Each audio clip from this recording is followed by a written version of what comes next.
Здравствуйте, товарищи, and welcome back to Stalin's Starcraft 2 Viewer Report. And in this one, like I said before, we got a viewer report for you. And I just want to state that these are two guys who've actually been featured on the viewer report before. And I want to go into a little bit of the logistics of how I choose which replays I'm going to do. I changed it recently in which replays I won't do. Anyway, but before I do it, let's go over the teams. We got the Red Terran being played by Kane.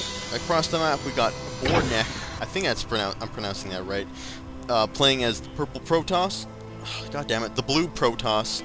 Why do I always screw up purple and blue? Anyway, we got Dash playing as the Purple Terran, and Tommy C playing as the Teal Protoss. Anyway, what I used to do with my viewer replays was I would watch every single one and do commentary over every single one, because I thought, maybe that would get better commentary when I didn't know what was going to happen. But that was a lot of time. That was a lot of time to do that, and to sit down and do that for every single replay. And then I just started receiving more and more and more and more replays, to the point where I just couldn't do that for every single one. That was just way too much time, and I had to start, slicing through this queue that I got. So now what I do is I take 5 replays, I take 5 of them, and then I watch them all, and I choose the best one out of them.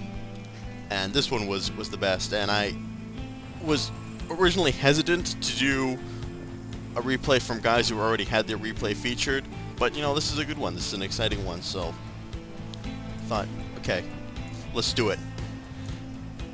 And for those of you who have sent me a replay, I will get to it. Like I said, starting to slice down this queue and really get through that. So I will get to your replay. I watch every single one I receive. So just so you guys know.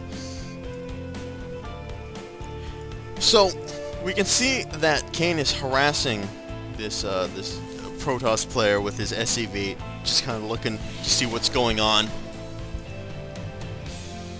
Of course, pretty standard build. He's got a forge down, an early forge, which means he's probably going to be going for a more defensive-minded strategy.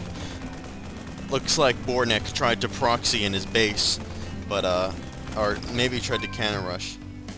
No, he didn't, because he doesn't have his forge down. Anyway, yeah, bad placement for the pylon, like he said, and those Marines are going to take that down.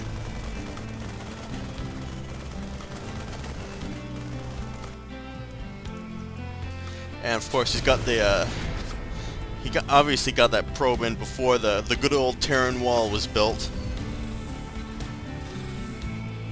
And Kane's got his good old Terran wall up already, so this probe's not going to be able to get in there and see what's going down in the Terran base.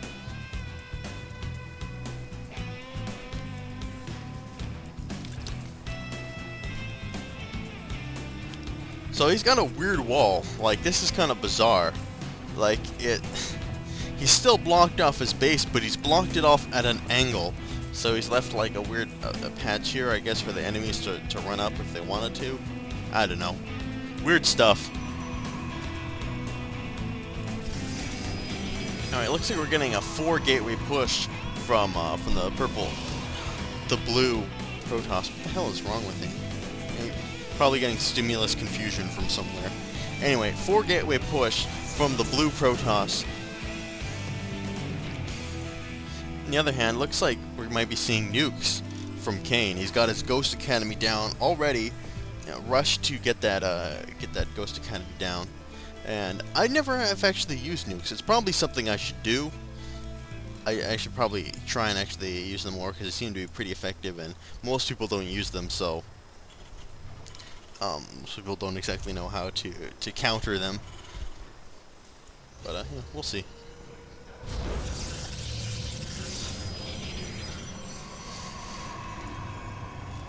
I'm actually right now, I try and find a build order for everything, and I've got, I've refined my Stalinator build order to pretty much a science at this point. I modified it a little bit so I could get a spawning pool out faster and get early defense. Right now I'm working on a 1 versus 1 build, and we'll talk about, I've decided to play 1 versus 1 and probably talk about that in a later replay. trying to refine a 1 versus 1 Zerg build. Anyway, we've got these two guys pushing out across the field. We got 6 Zealots and 2 Marauders with, I don't know, that looks like 7 Marines. Pretty powerful force. Bornek does not have anything to defend us with, well, anything sizable. He's got 4 Stalkers. Those might, if you can micro those Stalkers, might be able to deal with those Zealots, but not these Marauders. Those Marauders are going to put the hurt on these Stalkers.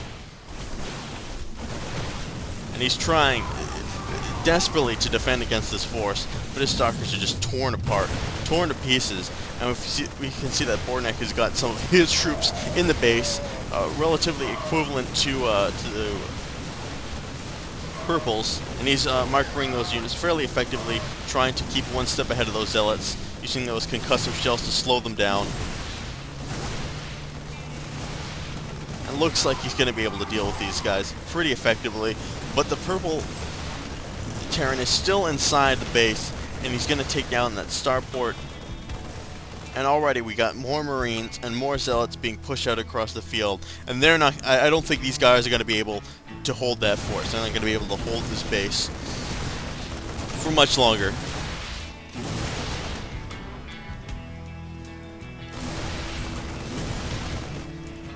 And Bornek is retreating. He's retreating to the safety of his ally, and he's going to build up a new base there. But things are not looking good for these two guys at this point. This is looking kind of like they're going to be overwhelmed and destroyed pretty quickly.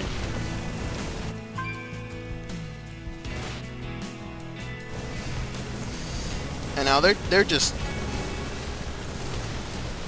these guys are just destroying the base. I think they might be a little bit arrogant here, kind of taking their time, thinking that they got the advantage here, and they're going to be able, once they're done with this base, and they're going to be able to take out the red player quite quickly with their combined forces.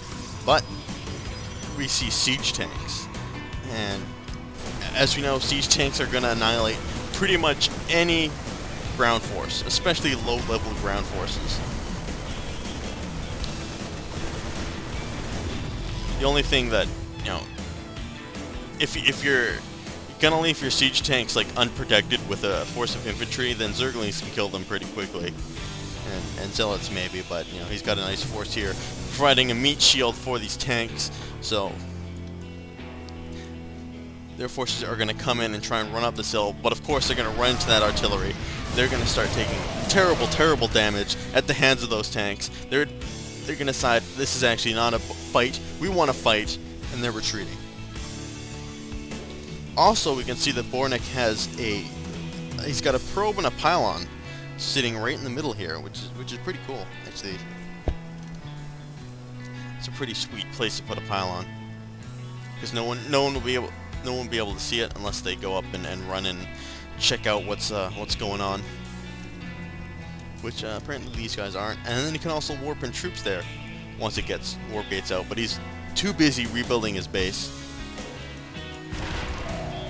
We can see that Kane and the two enemies are kind of doing a dance right now. They're kind of doing like the what I call like the micro tango, is when you're both trying to micro your troops around, trying to get and maneuver your troops into position to get the better of your enemy. Looks like Kane chose the most inopportunity to unsiege those tanks. One of them is going to get caught by that fire. These guys are going to see their opportunity. They're going to charge in. These tanks are going to siege now, and they're going to open fire all across their own lines and the enemy Zealot lines. And it's a bloody battle, but these tanks and Marauders stand supreme. So with that annihilation of their forces, now the momentum is in Kane's hands, is in this Red Terran player's hands, and he's going to take that momentum and he's going to try and strike at Tommy C and his Protoss bases. Well, we can see he's just almost exclusively pumping out Zealots. He doesn't have his warp gate down. And he's going to, of course, notice this expansion and destroy it. He's going to siege his tanks at the bottom of the hill and start shelling those zealots. There's nothing really that they can do. Looks like he might be going for Colossus or Immortals. Immortals would be really good counters for these tanks, considering their shields only take 10 damage at a time. But these zealots charge down the field. Dash is going to help out his ally, and these marauders are going to try and, their best to destroy these zealots. But, I don't know, maybe they will escape. Who knows? Oh no, the rest of their forces are coming to bear. And those marauders just don't stand a chance against that tank, supported by those marines.